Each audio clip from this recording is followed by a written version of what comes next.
ti Barangay Concepcion ket awawang da itinaaw at ikayat na asawen ket kabangbantayan. Iti panaglabas ti Panawel, nagbaling daytoy alag-ag. Naipanagang talag-ag kas pakalaglagipan kalagtimuna tao anag naeg iti nasao kadiso. Iti Panawel ti Castilla, nagsaknap ti Kristyanismo dito'y padilyang tayo, nakadanong nagti misyonero at papadi dito'y lag-ag in the 18th century. Ti mission de la Immaculada Concepcion na nakabase sa J. Angga Kiwon ng Quirino, Ken Cervantes, ket sa kupon dati lag-ag. Kas pakalaglagipan nga rin ipatong saint ni Immaculada Concepcion, sinukatanda tinagan alag-ag ti Concepcion. Pinagbalindag ti misyonero at papagi ti Concepcion at Pueblo, Bueno Town. Manipot iti nagbalin na rin ti Concepcion a sentro ti Kristyanismo ken gobyerno, kagat inaduma-duma apaset dito'y lugar kayo. Kabayatan ti panagnaet ti misyonero dito'y, adugan ti tattao tinangaramot ti Kristyanismo. Ado ti tattao tinangawat ti sakramento ti bunyag, matrimonyo ti kasal ken ang daydayang kaldaw ti Domingo. Babaeng ini Governor General Anguas na isayang ang forced labor ang nakabangunan sa simbahan at pagkaidayawan na iti tattao. Nagdali na ti Concepcion anagang pili tayo agendan ni John 10, 1955. Babaan ti bilat ti R.A. 1246 and Pasarelli Pasado, Congressman Ricardo Baculang, nagsukat inagang pili tayo kas batong lagi ni Brigadier General Gregorio del Pilar ang nagdalin abanwar ti Kirad. Manipot iti dati anagan na a Concepcion. In June 23, 1969, pinirmahan ni President Ferdinand E. Marcos and Rafael M. Salas, the Executive Secretary, EO number 184, ang nagdeklara kadagtian ang municipal district na agbalin ang municipalities. Itiday at tempo at isong ipanagbalin ti Concepcion, kas nan anay ang barangay ini tayo ang General Gregorio del Pilar ang papangitang magawan. Bueno, Gregorio, Buling Concepcion.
Kasugota inawat yun iti kinakristyano waban sakramento ti bunyag. Agbyag kay meron akas putpudo nga pasurot ni Kristo. Sarunod tayo mayroon iti kanagpasaryo. At parintungon kayo. Ti pinagtipon ti Diyos kahit saan ipagsinaren ti tao. Meron, agbyag kayo na aging inayat, mapnag kayo, iti maysa kin maysa, agbinulit kayo, itirigat kinamay, pignilang kumapatay, iti mamagsina kada kayo. And now, gentlemen, you will kiss the bride.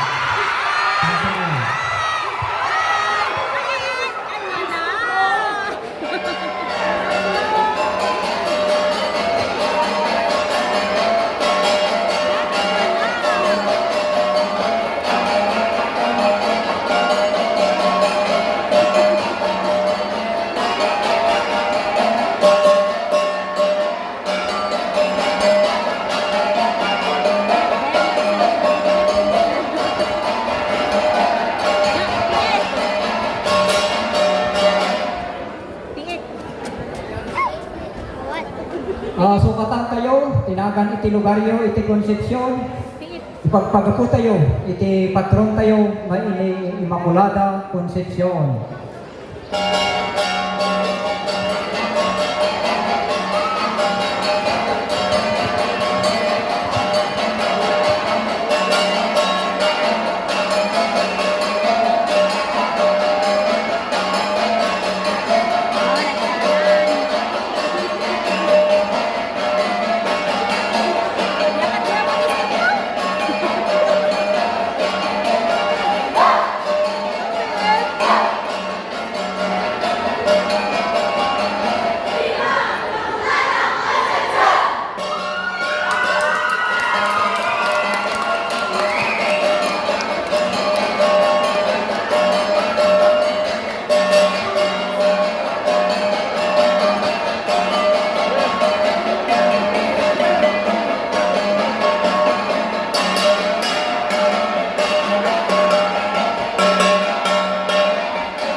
Okay, so there you have your bully